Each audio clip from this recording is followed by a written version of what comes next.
Hello everyone, myself Vishwanath, welcome to EMIT। आज हम fundamental की 7वीं क्लास में जाने जा रहे हैं, मतलब करने जा रहे हैं। इस 7वीं क्लास में आज हम बात करेंगे अकाउंटिंग इक्वेशन का दूसरे हिस्सा लेकर। अकाउंटिंग इक्वेशन में कल हमने देखे थे एसेट के साथ लायबिलिटी का रिलेशन, यानी एसेट के साथ चाहे वो कैपिटल हो, एसेट के साथ चाहे वो आउटसाइडर लायबिलिटी हो, इनका क्या रिलेशन था ये हमने कल देखे थे। आज हम बात करेंगे अगर कोई ट्रांजैक्शन में दो साइड सेम ही साइड का होता है तो किस तरीके से अकाउंटिंग इक्वेशन में फर्क पड़ता है, वही हम आज दिखाने वाले। तो सबसे पहले हम बात कर लेते हैं अकाउंटिंग इक्वेशन।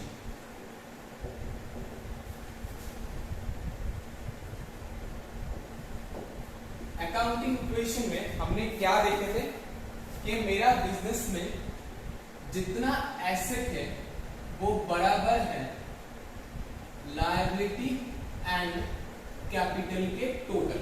ये तो हुआ था asset equals to liability plus capital, इसलिए हमने इसको शॉर्ट में लिखे थे एसेट इक्वल्स टू लायबिलिटी यानी L, कैपिटल यानी C, है ना। Asset equals to liability plus capital, ये हमने उस दिन मतलब पिछले क्लास में 6th क्लास में हमने इसके बारे में ऑलरेडी डिस्कस कर चुके थे। आज हम बात करेंगे कि अगर एक ट्रांजैक्शन में दोनों साइड एक ही तरफ का होता है, यानी दोनों तरफ एसेट होता है, या दोनों ही अगर लायबिलिटी होता है, दोनों ही अगर कैपिटल होता है, तो इक्वेशन में क्या फर्क पड़ता है उसको लेके आज हम इस क्लास में बात करेंगे। अच्छा, लास्ट क्लास में जो हमारा इक्वेशन स्टैंड हुआ था वो कुछ इस तरीके से था। टोटल एसेट हमारे पास 140 था, लायबिलिटी हमारे पास 40 था और ये 120 था, है ना, और कैपिटल हमारे पास 80 था, है ना। यानी 120 का एसेट था, जो एसेट में से 40 रुपए मेरा आउटसाइडर लायबिलिटी और 80 रुपए मेरा इनसाइडर लायबिलिटी यानी मालिक के प्रति लायबिलिटी, ये हमारा क्रिएट हो गया था ऑलरेडी। यहां तक हमने कर चुके थे। अब हम आगे का बात करते हैं। कल तक हमने जो लिखे थे, पर उसमें एक बात और मैं क्लियर कर देना चाहता हूँ। हमने जब दोनों अलग अलग साइड के रिलेशन देख रहे थे एसेट के साथ लायबिलिटी का, तो हमें देखने को मिला कि एसेट भी बढ़ रहा है तो लायबिलिटी भी बढ़ेगा, एसेट भी घट रहा है तो लायबिलिटी भी घट रहा है, यानी सिमिलर रिलेशन था। क्या था? सिमिलर रिलेशन, है कि नहीं। आज हम बात करते हैं दूसरे टॉपिक को लेकर। चलो आगे बढ़ते हैं। पहला ट्रांजैक्शन हम ले रहे हैं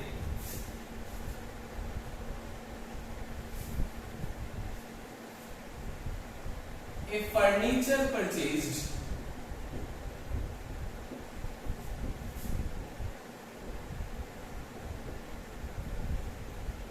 इन कैश। एक फर्नीचर परचेज किया है कैश में for ₹20 from modern furniture. Modern furniture के पास से 20 रुपए में मैंने एक फर्नीचर परचेज किया। तो दो साइड क्या होगा आप बताओ? एक तो फर्नीचर और दूसरा कैश होगा या मॉडर्न फर्नीचर होगा, बताओ ना। बिल्कुल सही, कैश ही होगा, मॉडर्न फर्नीचर नहीं होगा। क्यों नहीं होगा? क्योंकि मॉडर्न फर्नीचर का नाम तब आता अगर ये उधारी में होता। जब ट्रांजैक्शन मेरा क्रेडिट में नहीं है, उधारी में नहीं है, तब मैं पार्टी का नाम लिख के करूंगा क्या? मुझे दोबारा थोड़ी ना पैसा देना है कि नहीं। तो इसी कारण से जब ट्रांजैक्शन कैश में हुआ है तो दूसरा साइड मेरा कैश रहेगा, उधारी लिखने की जरूरत नहीं पड़ेगा। उधारी होता तो पार्टी का नाम लिखना पड़ता, जब उधारी नहीं है तो पार्टी का नाम लिखने की कोई जरूरत नहीं। चलो, ये तो आपको समझ में आ गया। अच्छा, कुछ लोग शायद ये सोच रहे होंगे कि ये मॉडर्न फर्नीचर कहाँ लिखा जाएगा, क्योंकि मॉडर्न फर्नीचर से परचेज किया है, ये तो आपका बिल से भी पता लग जाएगा। और फिर भी आप जब ट्रांजैक्शन लिखते हैं आप नरेशन भी लिखते हैं, उस नरेशन में ये पार्टी का नाम आप एंटर कर सकते हैं। ओके, तो चले आगे बढ़ते हैं। नेक्स्ट, फर्नीचर अकाउंट हो गया और एक दूसरा हो गया हमारा कैश। दो साइड हमने निकाल लिया, ठीक है। अब इक्वेशन में इसको पुट करके देखते हैं। 120 का एसेट था, लायबिलिटी था मेरा 40 का, कैपिटल था मेरा 80 रुपए का। ये मेरा अकाउंट्स का इक्वेशन का स्टैंडर्ड था पहले। अब इसमें मैं जो चेंजेस हुआ है वो देख लेता हूं। 120 इसमें से प्लस हुआ 20 और एक बार माइनस हुआ 20। बता सकते हो प्लस कौन सा 20 और माइनस कौन सा 20 हुआ है? बिल्कुल प्लस 20 कौन सा है? वो फर्नीचर जो हमारे पास आया है, और ये माइनस 20 कौन सा है? वो कैश जो हमसे गया। तो दोनों ही एसेट था, फर्नीचर भी हमारा एसेट है, कैश भी हमारा एसेट है। तो जब दोनों ही एसेट है तो एक एसेट आया तो दूसरा एसेट गया, तब भी समता सेम रहा, मतलब इक्विलिब्रियम यानी आपका समता बैलेंस सेम रहा। अगर ऐसा होता कि दोनों ही आ रहा है यहाँ पर या दोनों ही जा रहा है तो आपका इक्वेशन कभी भी सही नहीं हो पाता। इसीलिए एक ट्रांजैक्शन में दोनों साइड सेम साइड का होता है तो एक आता है तो दूसरा चला जाता है। ठीक है, जैसे यहाँ पर आपने अभी देखे कि आपका फर्नीचर आया 20 रुपए का और कैश आपसे चला गया 20 रुपए का। तो इक्वेशन का बाकी दूसरे साइड तो एज इट इज था, दूसरे साइड में तो कोई चेंजेस था नहीं, तो आपका इक्वेशन क्या स्टैंड में आया? वही 120 इक्वल्स टू 40 प्लस 80 सेम जगह पर स्टैंड में आ गया। तो हमें ये दिखाई दिया कि इस ट्रांजैक्शन से भी मेरा इक्वेशन में कोई फर्क नहीं पड़ा, दोनों साइड बिल्कुल बराबर रहा। क्यों दोनों साइड बराबर रहा? क्योंकि हम दो साइड मैनेज करके चल रहे थे। अगर उसी जगह पर और ये एक मैनेज करते और दूसरे को मैनेज नहीं करते, देखो या तो कैश मैनेज कर रहे होते या तो फर्नीचर मैनेज कर रहे थे, दोनों से एक करते तो क्या होता? क्वेश्चन गड़बड़ी हो जाता ना। इसीलिए double entry system accounting method जो है वो साइंटिफिक मेथड ऑफ अकाउंटिंग माना जाता है। इसी सिस्टम में हम लोग अकाउंटिंग फॉलो करते हैं ताकि हमारा ये मैथमेटिकली प्रूफ हो सके। तो ये ट्रांजैक्शन में अपने वही देखे और साथ में एक नया टॉपिक सीखने को मिला। कल तक हमने जो सीखे थे कि एसेट आया तो लायबिलिटी भी आ रहा था, एसेट गया तो लायबिलिटी भी जा रहा था। आज हमने देखे अगर दोनों ही साइड एसेट हुआ तो एक आएगा तो दूसरा जाएगा, एक आएगा तो दूसरा जाएगा, ये आया और ये गया, ये हमें समझ में आ। तो अभी जो मैंने रिलेशन देखा वो एक ट्रांजैक्शन में दोनों साइड ही अगर एसेट हुआ था। अब हम नेक्स्ट बात करने जाते हैं, अगर दोनों साइड ही लायबिलिटी हुआ तो ऐसा कौन सा ट्रांजैक्शन है जिसमें दोनों साइड दोनों ही लायबिलिटी हो? बताओ। सपोज करो एक एग्जांपल हम ले रहे हैं ना,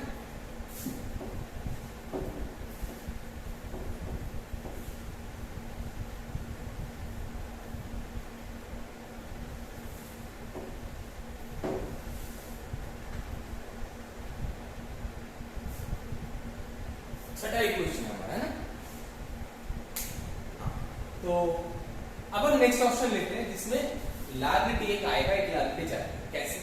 ये 40 रुपए लायबिलिटी जो था कल आपको ध्यान होगा ये मॉडर्न मशीन का था, याद आया आप लोगों को? हाँ बिल्कुल, मॉडर्न मशीन के पास से हमने मशीन परचेज किए थे, है कि नहीं? तो वो मॉडर्न मशीन को देना था मुझे कितने रुपए? 40 रुपए। अब ये मॉडर्न मशीन वाला बंदा डेली हमारे इंक्वायरी करता है कि सर अपना पैसा आप कब दे रहे हो, डेली हमारे घर आते हैं, सर आपका पैसा कब दे रहे हो, है कि नहीं?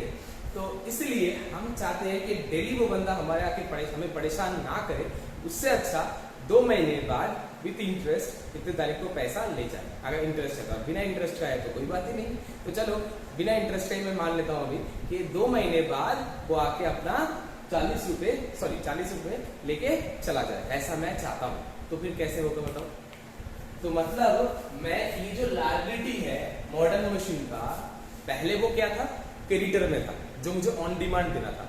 मैं अब उसको कन्वर्ट करना चाहता हूं एक अदर लायबिलिटी में जो एक आफ्टर टाइम पीरियड मुझे देना है कि नहीं?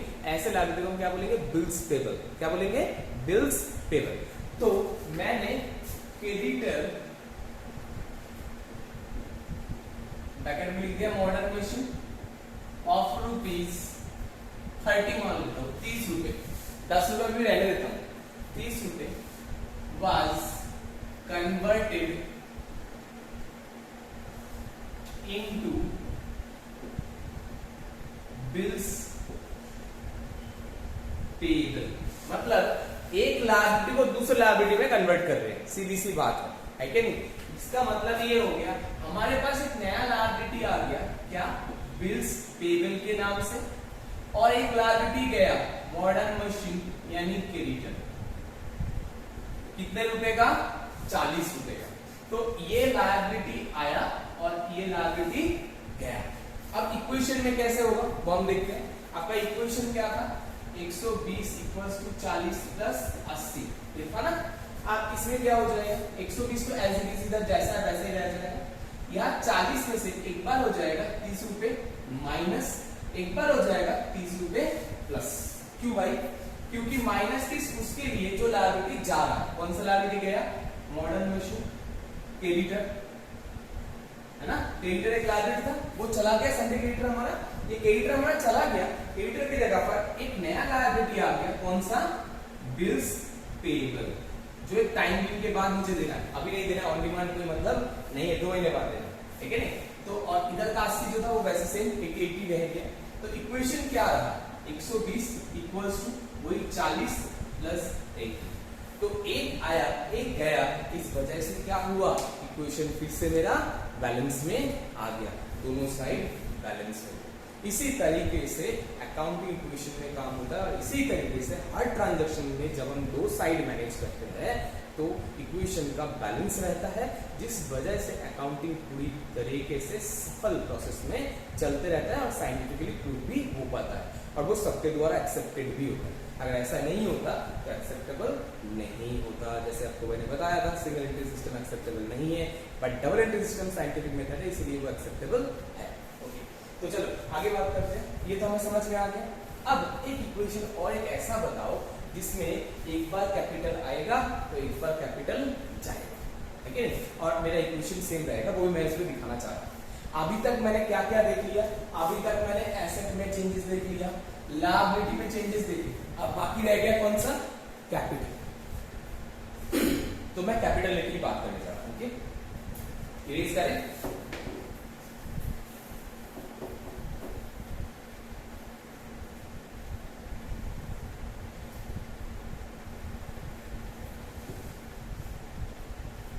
सपोज करो मेरा 80 रुपए का कैपिटल दो पार्टनर्स का है, एक तो मिस्टर ए, एक मिस्टर बी। इनका भी 40 रुपए, इनका भी 40 रुपए का कैपिटल था। अब इसमें से बी रिटायर होना चाहते हैं और उसकी जगह पर सी को इंट्रोड्यूस करना चाहते हैं, मिस्टर सी को, विद सेम कैपिटल यानी 40 रुपीज के साथ। अब बताओ क्या होगा? एक कैपिटल आएगा, एक कैपिटल जाएगा, कैपिटल का एक हिस्सा आएगा और एक हिस्सा जाएगा, ठीक है नहीं? तो वही, तो mister C introduced in place of B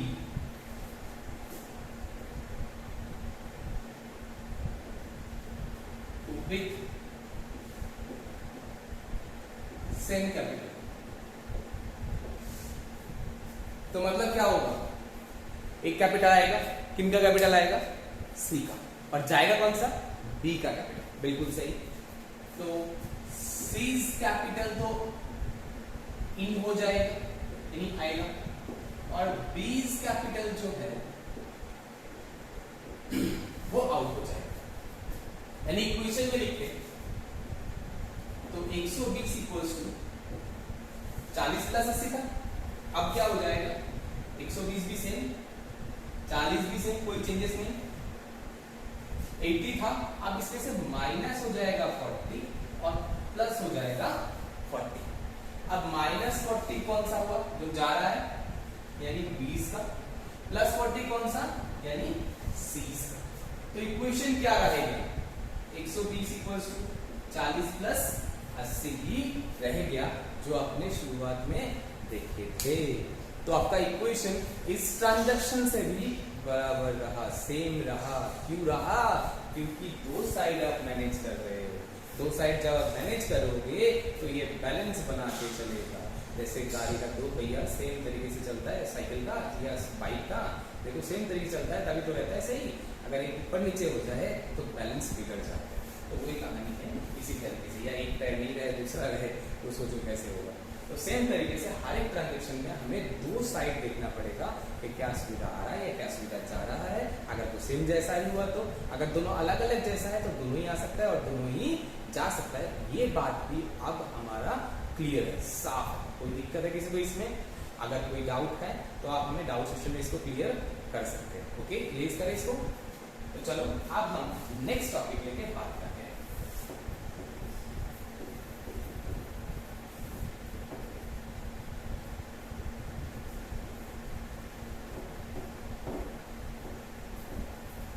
accounting equation हमारा हो गया कंप्लीट। अकाउंटिंग इक्वेशन हमें समझ में आ गया। अकाउंटिंग इक्वेशन दिखाने के पीछे मेरा मेन मोटो ही यही था कि आपको समझ में आ जाए कि हर ट्रांजैक्शन में हम दो साइड क्यों मैनेज करते हैं, और दो साइड में जब हम देखते हैं हर बार ऐसा जरूरी नहीं है कि दोनों चीज आ रहा है या दोनों चीज जा रहा है, ये ऐसा भी जरूरी नहीं है एक चीज आएगा तो एक चीज जाएगा ही, है ना।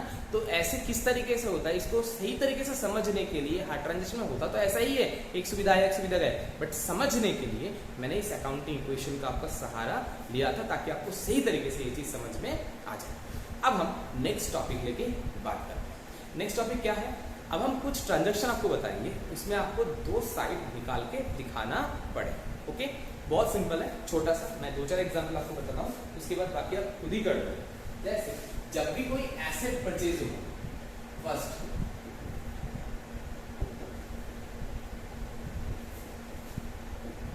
Asset purchase in cash, cash में अगर एसेट परचेज होगी तो दो साइड क्या रहेगा, एक तो एसेट और दूसरा कैश, है क्या नहीं। अब मैं आपको अकाउंटिंग अभी नहीं सिखा रहा हूं, अकाउंटिंग के बारे में हम बाद में बात करेंगे, अभी हम सिर्फ बेसिक लेके बात कर रहे हैं अकाउंटिंग का। यही सब क्लियर हो जाएगा तो अकाउंटिंग आप अपने आप सीख जाओगे, इसमें ऐसा कुछ भी नहीं है, ठीक है। तो चलो हम स्टार्ट करते हैं। तो जैसे हम एक एग्जांपल लेते हैं, आप मशीन परचेज्ड इन कैश, तो बताओ दो साइड क्या रहेगा, एक तो मशीन और दूसरा कैश, बिल्कुल सही। दूसरा का एग्जांपल लेते हैं,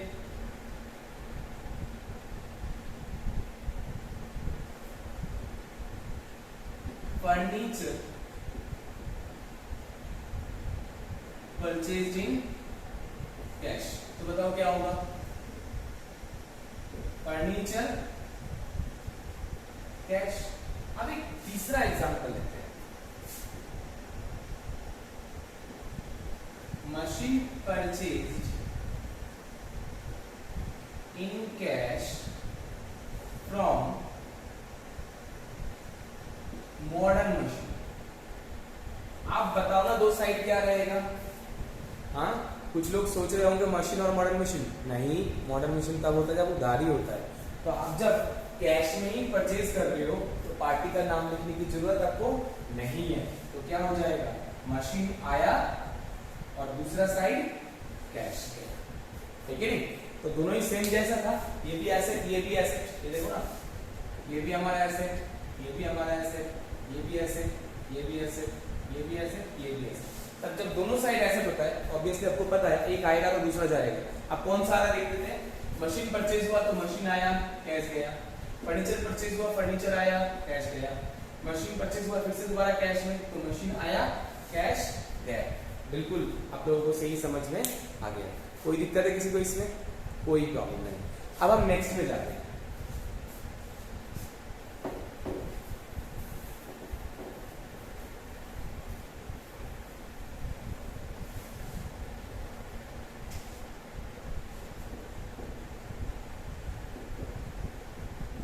Asset sold in cash, संपत्ति हमने बेच दिया है कैश में, दो साइड क्या होगा, तो कैश दूसरा एसेट, कैश आया संपत्ति बेच के आया तो दूसरा क्या होगा संपत्ति, क्योंकि संपत्ति हमसे चला जाएगा और कैश हमारे पास आ जाएगा। अब इसका एग्जांपल लेते हैं,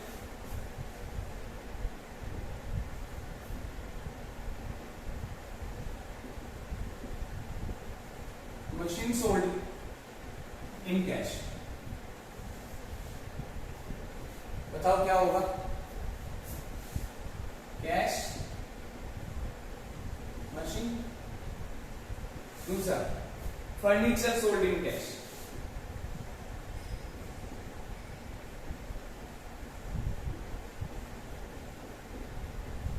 बताओ क्या होगा, कैश फर्नीचर। अब मैं तीसरा क्वेश्चन ले रहा हूं, machine sold in cash to modern machine. आप बताओ क्या होगा। अब भी वही, क्यों आपको पता है जब कैश में होता है तो पार्टी का नाम लिखने की जरूरत नहीं है। पार्टी का नाम हमें तब लिखना होगा जब उधारी में होगा। अभी तो मैंने उसके बारे में बात ही नहीं किया, अभी करेंगे, है ना। तो अभी भी ये कैश में ही होना। तो कैश, दूसरा मशीन। अब बताओ क्या आया क्या गया। तो देखो दोनों ही ऐसे है, सीधी सी बात है। तो ऑब्वियसली बात है, एक आएगा तो दूसरा जाएगा ही। ठीक है, मशीन बेचा था तो कैश आया, मशीन गया। फर्नीचर बेचा था, कैश आया, फर्नीचर गया।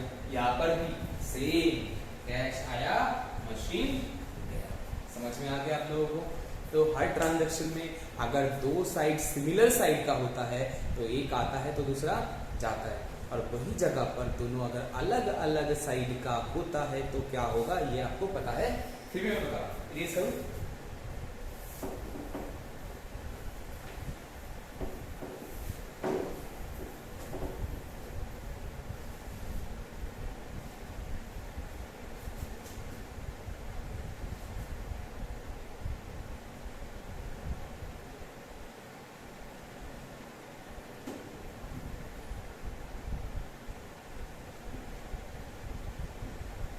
लिखा हुआ है मेरे को। तीसरा एग्जाम्पल,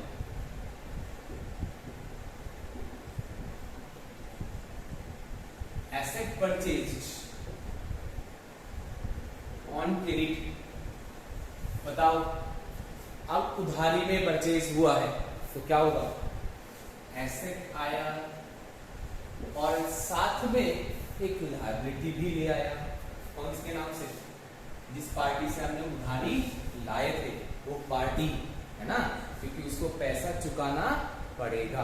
उनको पैसा चुकाना है इसलिए वो आपके लिए लायबिलिटी है। जो आपको चुकाना है वो आपके लिए क्या होता है, लायबिलिटी होता है ना। तो ये रह गया एक एसेट और दूसरा मेरा लायबिलिटी। यहाँ पर जो देख रहे थे दोनों ही एसेट था, ठीक है। या एसेट आया था, कैश गया था, या कैश आया था, एसेट गया था। अब यहाँ पर दोनों ही अलग अलग का है, एक एसेट है तो दूसरा लायबिलिटी, अलग अलग टाइप है। तो बताओ अब क्या होगा। चलो एग्जांपल लेते हैं, machine purchased on credit from modern machine, short में मैंने एमएम लिख दिया। तो क्या हो जाएगा, मशीन और दूसरा मॉडर्न मशीन। मशीन हमारे लिए एसेट, मॉडर्न मशीन हमारे लिए लायबिलिटी। क्यों, चुकाना पड़ेगा ना, तो लायबिलिटी तो हुआ। जो चीज चुकाना होता है हमारे लिए क्या होता है, लायबिलिटी। तो यहाँ पर एसेट भी आ रहा है और लायबिलिटी भी आ ही रहा है। अब आपको अच्छे तरीके से पता है दोनों क्यों आ रहा है। वैसे तो मालिकाना या ओनरशिप गया, बट अगर इक्वेशन के हिसाब से बात करें तो दोनों चीज आया है। तो यहाँ पर दोनों ही आप आया बोल के दिखाएंगे, बट दोनों का रूप अलग अलग है। एक एसेट है तो दूसरा लायबिलिटी। चलो अब इसका ही एक दूसरा हिस्सा और बात कर लेते हैं। इसी के साथ साथ अब हम मॉडर्न मशीन को पेमेंट भी कर लेते हैं। चौथा, कैश पेड टू पार्टी, यानी क्रेडिटर को पेमेंट करना। तो एंट्री क्या हो जाएगा, पार्टी और कैश। पहले पार्टी हमारा लायबिलिटी था, दूसरा हमारा कैश एसेट है कि नहीं। अब पार्टी की जगह अगर मैं मॉडर्न मशीन को लेता हूं तो एग्जांपल लेता हूं मॉडर्न मशीन, और दूसरा क्या हो जाएगा, कैश। पहले मेरे पास मॉडर्न मशीन लायबिलिटी था, वो आया था, अब वो लायबिलिटी जाएगा। कैश संपत्ति भी साथ में चला जाएगा, है कि नहीं। क्यों, क्योंकि हमने देख लिए ये दोनों ही अलग अलग टाइप का है, तो दोनों ही जा सकता है। अभी कुछ मत समझो आगे का, डेबिट क्रेडिट कुछ मत समझो, अभी बस इतना समझो कि हर एक ट्रांजैक्शन में दो साइड होता है। दोनों साइड अगर सिमिलर साइड का है तो दोनों, एक आएगा तो एक जाएगा। दोनों अलग अलग साइड का है, एक एसेट एक लायबिलिटी हुआ तो एक आएगा तो दूसरा भी आएगा, एक जाएगा तो दूसरा भी जाएगा। बस इतना ही समझो और कुछ नहीं, बाकी हम बाद में बात करेंगे इसमें। ओके, तो ये था मेरा एसेट एंड लायबिलिटी के रिलेटेड डिटेल, इस क्लास में हो गया कंप्लीट यहाँ तक। अब हम नेक्स्ट बात करते हैं, कोई एक्सपेंस हुआ तो क्या होगा, कोई इनकम हुआ तो क्या होगा। क्लियर है इसको?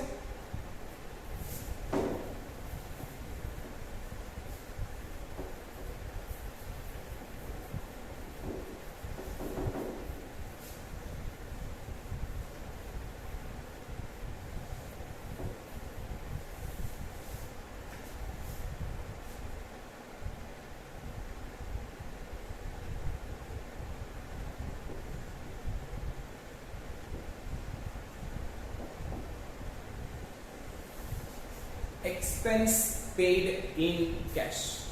जब भी हम कोई एक्सपेंस पेमेंट करेंगे कैश में तो दो साइड क्या होगा। जब भी हम कोई खर्चा पेमेंट करेंगे, एक्सपेंस पेमेंट करेंगे, खर्चा किसको बोलते हैं पता है आप लोगों को, सुविधा भी ले लिया पैसा भी दे दिया तो वो हमारे लिए क्या बन जाता है, एक्सपेंस बन जाता है। ऐसे को हम कैसे रिकॉर्ड करेंगे, इसके केस में दो साइड क्या होगा वही मैं बताने जा रहा हूँ। तो अगर मैंने कोई एक्सपेंस पेमेंट किया है कैश में तो दो साइड हम क्या लिखेंगे, एक साइड तो कैश हो गई, तो आपको सबको पता है, दूसरे साइड होगा आपका एक्सपेंस का नेम, नाम रखना पड़ेगा। तो एक साइड तो हो गया एक्सपेंस नेम यानी एक्सपेंस, और दूसरा साइड हो गया आपका कैश। ये आने जाना दिखाने की जरूरत नहीं है क्योंकि एक्सपेंस बताओ हमेशा ही पता है खर्चा होता है और कैश जाता है, और एक्सपेंस की वजह से हमें सुविधा मिलता है। एक्सपेंस का मतलब सुविधा मिला, सुविधा आया कैश गया। सुविधा को हम एक नाम से एक बार दिखाते हैं, जैसे वेजेस पेमेंट किया, फिजिकल सर्विस किया तो wages payment, wages paid in cash. तो आपके पास फिजिकल सर्विस आया कैश गए, है ना। आप इसको दिखाएंगे कैसे, दिखाएंगे कुछ ऐसे, एक तो वेजेस, दूसरा कैश, एक वेजेस दूसरा कैश। वेजेस की वजह से कैश हमारा जाता, मतलब में वेजेस का सुविधा है नहीं, मजदूरी का सुविधा हमारे पास आ रहा। Same salary paid in cash, तो दो साइड क्या होगा, एक तो सैलरी दूसरा कैश। सैलरी कब देते हैं, जब हमें मेंटल सर्विस मिलता है, मेंटल सर्विस मिला है, दिमाग फैसिलिटी, तुम्हारे ऊपर कोई काम कर रहा है तुम्हारे दिमाग की जगह पर, तो उसी के बदले में तुम उसको सैलरी दे रहे हो, तो मेंटल सर्विस मिला और बदले में कैश गया, ठीक है नहीं। Next rent paid in cash, rent चुका दिया कैश में, बताओ क्या होगा दो साइड। तो एक तो हो गया रेंट एक्सपेंस और दूसरा हो जाएगा हमारा कैश, है ना। घर का सुविधा हमारे पास आया, कैश हमसे चला गया। तो इस तरीके से हम दो साइड को मैनेज करते हैं जब हम एक्सपेंस को दिखाते हैं। अब इनकम हुआ तो क्या होगा, इसका उल्टा हम बताते हैं इसको बारे में। चलो इनकम लेके आप हम बात करते हैं, इसको इरेज करते हैं।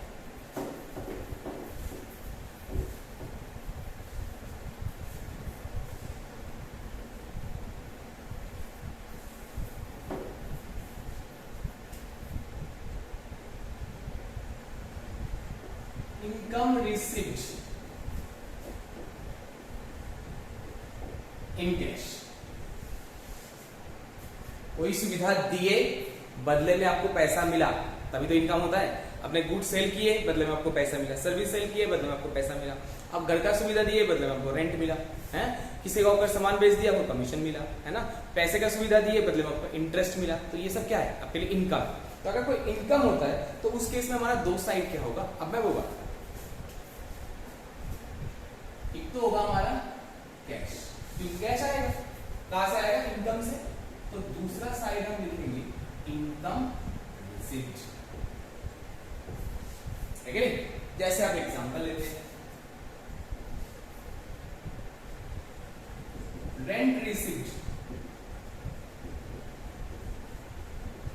In cash. जब रेंट रिसीव होता है तो हम क्या करते हैं, कैश आया, कहां से आया, रेंट रिसीव। क्यों, कैश आया और बदले में घर का सुविधा गया था, है कि नहीं, जिसके बदले में आज पैसा आ गया। तो कैश आया और दूसरा कहां से आया, रेंट रिसीव से। चलो, कमीशन रिसीव।